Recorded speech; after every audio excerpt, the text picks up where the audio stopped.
Hai teman-teman, kembali lagi bersama aku Yovita Fatmi.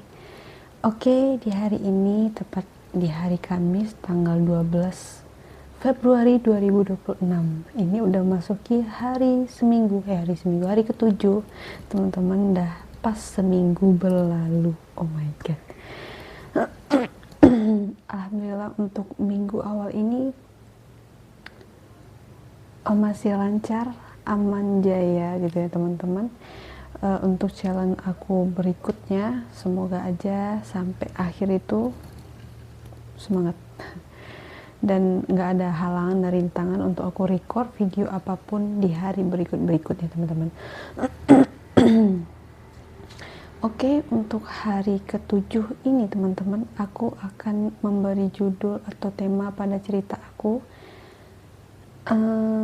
yaitu kenapa sih memilih ngomong tanpa skrip di depan kamera atau tanpa skrip di depan umum. Semoga next time juga tanpa skrip di depan umum ya teman-teman. Intinya sekarang itu kenapa sih memilih ngomong tanpa skrip gitu teman-teman. Oke teman-teman, sebenarnya simpel aja sih ya. Sorry. Gampang aja sih, kenapa kok mau ngomong tanpa skrip. Seperti yang teman-teman ketahui, kalau kita susah ngomong itu pasti kita bakalan iri sama teman-teman yang ngomongnya itu ngalir aja tapi terstruktur dan sesuai tema apa yang dibicarakan gitu. Aku tipe orang yang kok dia bisa ya ngomong lancar kayak gitu, menjelaskan kayak gitu, berwawasan seperti itu. Aku orang yang pengen banget kayak gitu. Dibilang iri, ya aku iri sama orang-orang yang memiliki kemampuan yang seperti itu, karena aku kelemahan aku di situ, jadi aku agak-agak iri. Nah, ternyata setelah di riset kemampuan itu atau skill itu bisa kita asah sendiri teman-teman, apalagi ini di bidang public speaking. Untuk public speaking ini aku rasa nggak semua orang bisa ngomong dari lahir, berani ngomong dari lahir, ngomongnya itu pintar banget. Pasti ada ruang-ruang tertentu membuat dia bisa ngomong lancar seperti itu teman-teman. Yang pertama itu kayak pola asuhnya dia, lingkungan dia bagus gitu teman-teman. Lingkungannya mendukung lah gitu kan, orang-orang di sekitarnya pun juga mendukung untuk public speakingnya gitu. Sedangkan aku itu kurang mendukung. Sebenarnya ada ya plus minus lah, ada yang mendukung, ada yang enggak gitu kan. Dan aku tipikal anak yang penurut banget, so apapun itu yang walaupun nggak sesuai dengan keinginan aku, ya aku bakalan ikut selagi itu kata-kata orang yang aku percayai gitu. Di luar itu positif atau negatif ya, atau nggak keinginan aku sebenarnya, cuman karena aku percaya sama dia, ya udah aku percaya gitu, aku ikutin. Itu sih udah salah teman-teman. Oke. Alasannya yang pertama ialah supaya ngomong itu kayak enjoy, lancar, ngomong kayak ngomong sama temen kalau sama kalian itu ya. Karena apa? Karena kalau kita misalkan menyediakan skrip, kita ngomong dengan skrip, memang itu terstruktur teman-teman. Dia itu menjelaskan dari A sampai Z, dari 1 sampai sekian-sekian gitu kan. Memang terstruktur, lancar, tapi sayangnya ialah kaku. Dia kaku, kayak nggak ngomong sama teman sendiri, kayak menjelaskan, tapi kayak pembawa berita lah, berita acara kan, memang kaku, tegas, dan datar aja gitu teman-teman. Nah, aku nggak mau kayak gitu. Aku mau ya enjoy, tetap nyaman, tenang seperti ini gitu teman-teman. Ya walaupun masih kayak terbata-bata, ngomong berbelit-belit, berputar-putar, tapi setidaknya aku udah mencobanya gitu teman-teman. Untuk alasan yang kedua itu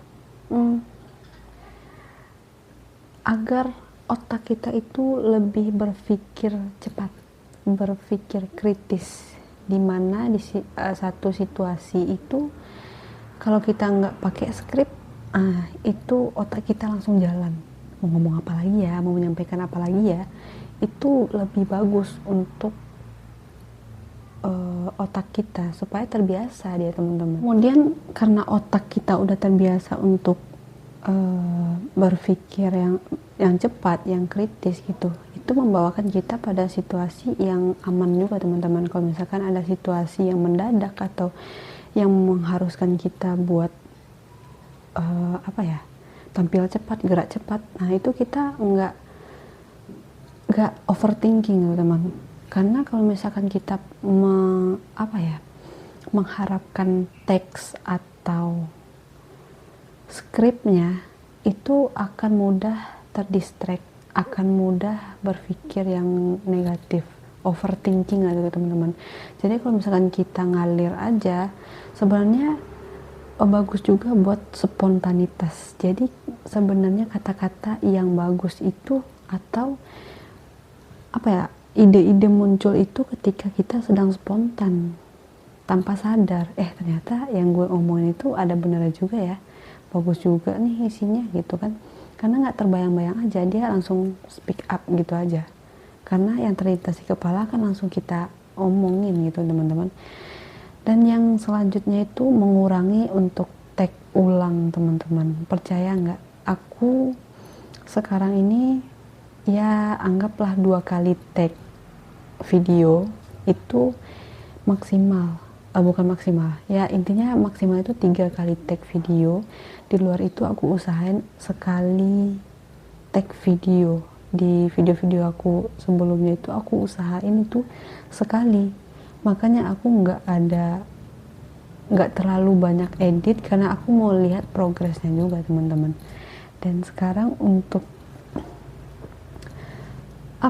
ide atau tema hari ini tuh yang berkaitan kenapa sih tanpa skrip, itu benar-benar menguras otakku banget, karena ini memang yang aku rancangin selama ini gitu, teman-teman.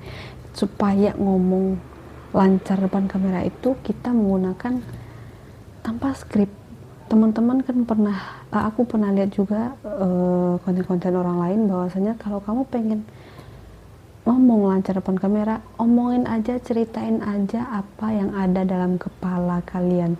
Tapi juga ada teman-teman yang komentar, "Kak, gimana sih supaya ada cerita?" Maksudnya pengen coba, cuman nggak tahu harus mau ngomong apa gitu, teman-teman. Nah, kalau kita masih berpikiran seperti itu, teman-teman, kita nggak akan mulai-mulai. Untuk itu apapun, contoh, teman-teman bisa ceritain kegiatan harian teman-teman, nggak selancar itu, walaupun nggak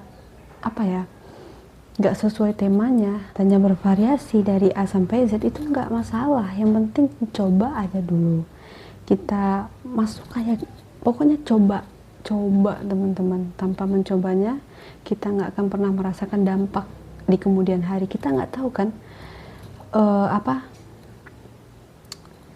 kesempatan apa yang datang ke kita pada suatu hari, kita nggak menyangkanya. Tapi ketika kesempatan itu datang, kita harus sudah siap untuk mengambilnya gitu, teman-teman. Oke, intinya pertama ialah ngomong tanpa skrip bukan berarti tanpa persiapan, teman-teman. Oke, untuk video yang ke-7 hari ini aku tutup sampai di sini. See you on the next video, teman-teman. Jangan lupa like, comment, and subscribe. Kalau mau komentar, tulis di kolom komentar, teman-teman. See you, bye-bye.